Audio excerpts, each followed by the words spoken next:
Finally, smartphone yang memang terpaling berbaloi untuk bajet bawah RM1,000 dah pun sampai dekat Studio Fast. Ini dia, Tecno Camon 40 Pro. Dan rasanya ini adalah phone Tecno pertama yang aku kongsikan dalam video Fast. Sebelum ni tak pernah langsung aku share pasal phone Tecno. Tapi aku excited untuk kongsikan apa yang menarik dan juga apa yang kurang dengan Tecno Camon 40 Pro. Sebelum aku share pasal smartphone ni, aku nak kongsikan sikit lah aku punya pendapat tentang jenama Tecno dekat market Malaysia. So, Tecno ni dia jenama yang agak baru juga bertapak dekat market Malaysia. And then, dia punya harga tu memang mampu milik gila untuk specs yang dia bagi. Dia mengingatkan aku masa zaman Realme ataupun Xiaomi. Masa awal dulu masuk dekat market Malaysia. Macam itulah apa yang Tecno buat dekat smartphone orang, bagi specs yang memang berlimpah ruah tapi harga yang lebih mampu milik, dan itu yang korang akan dapat dekat smartphone Tecno terbaru sekarang ni. First impression aku dengan kotak dia nampak macam biasa je, tak nampak macam fancy sangat ke apa, tapi dia cubalah gunakan abstract colour yang pelik-pelik sikit atas ni kan. Dalam kotak ni kita dapat sekali dengan casing.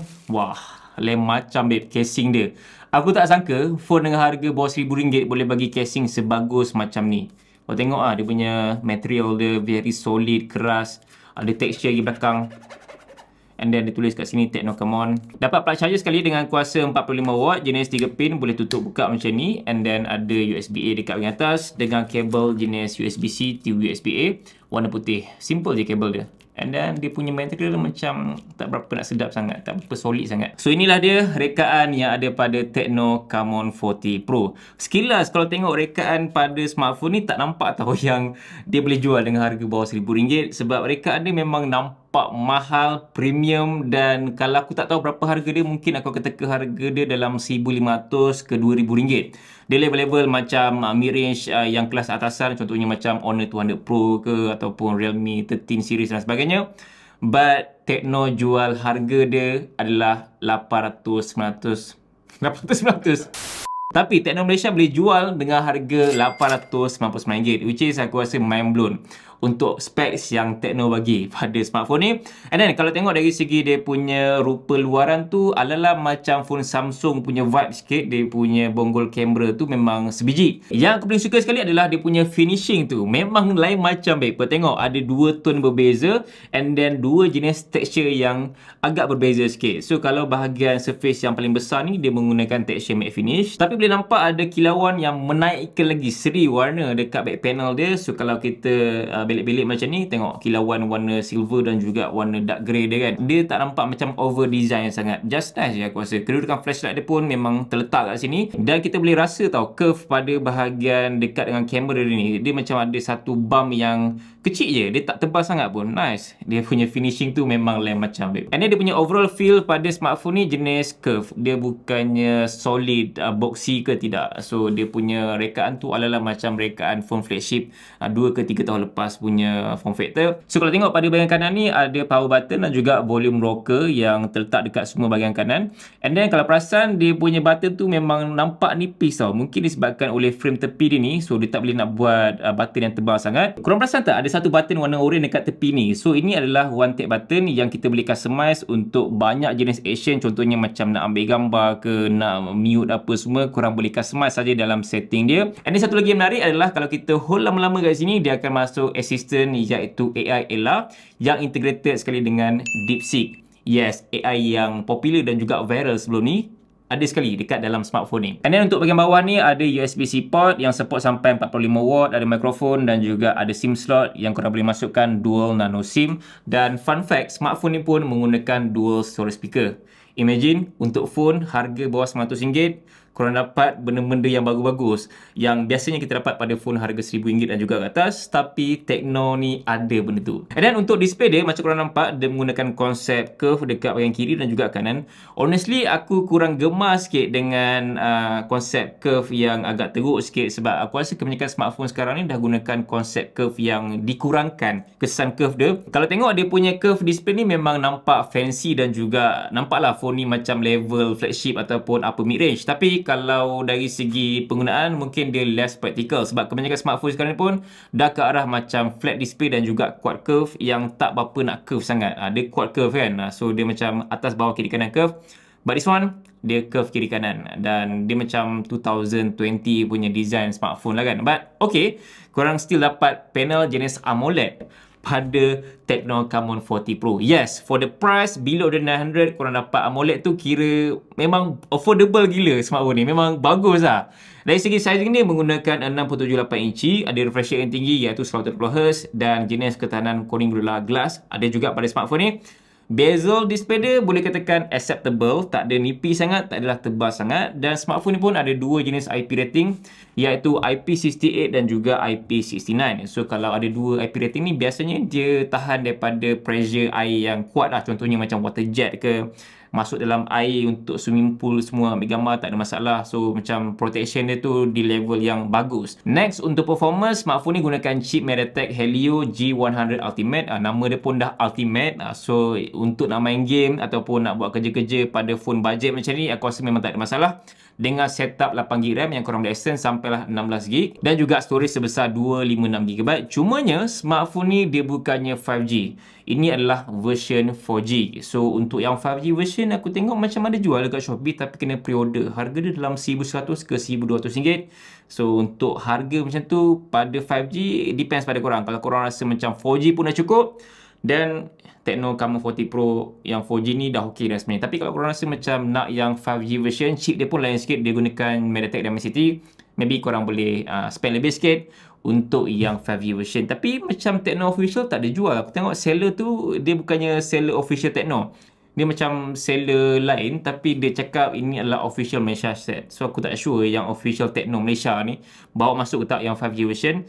But ada, untuk korang nak pre-order tu ada. Dan untuk kapasiti bateri pada smartphone ni, dia menggunakan bateri sebesar 5295 watt, which is memang dah cukup besar pada size dia, dengan fast charging support sehingga 45 watt, dan plug charger kabel korang still dapat dalam kotak jualan dia. For the price, memang value for money gila kot. Everything yang Tecno buat pada dia punya specs. And then untuk setup kamera dia, mungkin korang nampak yang smartphone ni macam gunakan triple camera system, tapi sebenarnya tidak. Satu lagi lens bawah ni macam lens yang tipu-tipu. Dia sekadar nak letak untuk nampak yang design pada smartphone ni wow, dan juga di level macam upper mid range ataupun flagship. Tapi dia just gunakan dual camera system saja, iaitu 50MP kamera utama dan satu lagi adalah 8MP ultra wide, which is itu dua lens yang kita memang perlukan pada phone budget macam ni. So kalau telefon tu tak ada tak apa, tapi jangan tak ada ultra wide. Dia gantikan dengan makro ke, yang tu aku memang tak suka lah. Ini kita dapat ultra wide dan juga megapiksel yang tinggi pada kamera utama, which is good lah. And then sensor dia pun gunakan Sony LYT700C sensor yang biasanya phone upper mid range gunakan, tapi korang dapat pada phone budget macam ni. Even aku difahamkan yang selfie kamera dia pun gunakan 50MP juga. So 50MP kamera utama dan juga selfie. Dan kalau kita masuk pada UI kamera dia, kat sini memang banyak jenis mode kamera yang korang boleh access. Contohnya ada flash snap, ada portrait, super night. Dekat mode ni pun macam-macam lagi, sky shot lah apa semua kan. Untuk video kita ada mode video biasa ataupun dual video. Kita boleh rakam depan dan juga kamera belakang. So untuk mode video dia, kita boleh rakam sehingga berapa ni? Tak silap aku boleh sampai highest 2K sahaja guys. Boleh 2K 30fps paling maksimum, which is good pada phone budget macam ni. Sebab biasanya phone-phone budget macam ni 1080p saja, but this one boleh bagi 2K resolution, which is memang affordable lah untuk harga dia kan. Untuk selfie video pun boleh rakam sehingga 2K 30fps, bukannya 1080p. Next untuk bahagian software, so aku difahamkan yang smartphone ni memang gunakan the latest iOS 15 berdasarkan Android 15, dan Tecno janjikan software update untuk OS dia pada Android system dia adalah selama 3 tahun, which is good. Untuk phone budget dapat 3 tahun software update, dan pada security update dia sehingga 5 tahun. So korang jangan confuse dekat dia punya marketing iklan tu kan, dia tulis 5 tahun Android update apa semua. Sebenarnya 3 tahun je untuk Android dia, dan 5 tahun tu adalah untuk security patch dia. So ada beza sikit situ, but still 3 tahun untuk software update pada Android lama juga untuk phone budget bawah RM1,000 ni kan. Sebenarnya okey. Dan dari segi dia punya UI, dekat sini memang banyak juga bloatware yang korang akan nampak dekat bahagian apps dia apa semua. Tapi still okey lah. Dia punya UI tu nampak clean dengan refresh rate yang tinggi macam ni. And then dekat bahagian kiri sekali ni, kalau kita swipe macam ni, korang boleh nampak kat sini ada AI DeepSeek R1. Nampak? So memang smartphone ni integrated dengan DeepSeek AI. Kita just boleh hold je dekat dia punya bahagian button warna oranye ni, one tap button. So dia akan keluar DeepSeek R1. Selain tu kalau aku double tap dekat dia punya bahagian button ni, dia akan masuk dekat bahagian flash snap kamera dia. Dan kita juga boleh customize dekat bahagian setting untuk ubah mood apa yang kita nak buat. Dekat bahagian dia punya one tap button, just masuk setting, tekan one tap button. Dan dekat sini kita boleh pilih lah double press ataupun long press. Kalau masuk dekat bahagian double press, kita boleh tukar kepada open camera, mute, do not disturb, quick note, sound recording, screen recording, flashlight, translate, custom, none. Dan ya, ini apa yang korang boleh pilih lah. Custom ni maybe kita boleh pilih macam-macam lagi tau. Nampak? Banyak gila apps boleh kita buat di situ.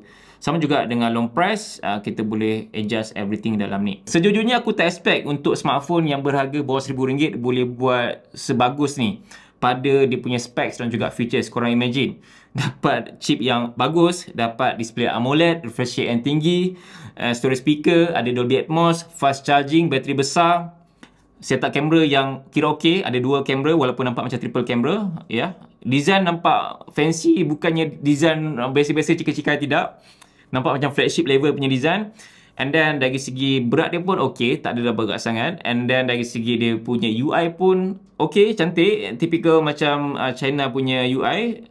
Tak adalah nampak pelik sangat ataupun alien sangat kan. And then siap dengan ada DeepSeek AI. Ada dedicated button lagi untuk korang custom. Nak apa lagi? Untuk phone yang harga bawah RM1,000, memang smartphone ni complete package. Cumanya dia just tak ada 5G saja. Itu saja kekurangan dia aku nampak pada smartphone ni. Satu perkara yang aku rasa macam susah sikit dengan Tecno punya phone ni adalah dia punya series brand tu sendiri. So macam terlalu random nama yang diorang letakkan. Tiba-tiba ada Camon, tiba-tiba ada Pova dan aku tak hafal lagi dia punya series name untuk branding phone Tecno ni. Tapi ya, it's good to have lah untuk phone bawah RM1,000. Dah boleh dapat sebagus macam Tecno Camon 40 Pro ni. Dan macam biasa, kalau korang nak dapatkan Tecno Camon 40 Pro, just klik je produk dekat bahagian bawah ni. Just klik situ, korang akan masuk dekat Shopee dan boleh beli dekat Shopee. Harga dia memang okey. Ataupun klik dekat komen atau dekat description, aku letak link kat situ. Dan pilihan warna tak silap aku ada dua jenis. Satu warna hijau, satu lagi warna dark grey macam ni. Aku rasa warna hijau tu cantik sebab dia nampak lebih fancy rupa dia kan. But kalau korang nak yang low profile sikit, warna hitam ni ataupun warna dark green ni okey. Okay guys, itu saja aku punya sedikit opinion dan juga first impression tentang Tecno Camon 40 Pro. Terima kasih kerana menonton. Jumpa lagi dalam video. Assalamualaikum. Bye. Nice. Sleek lah phone ni. Sedap pegang.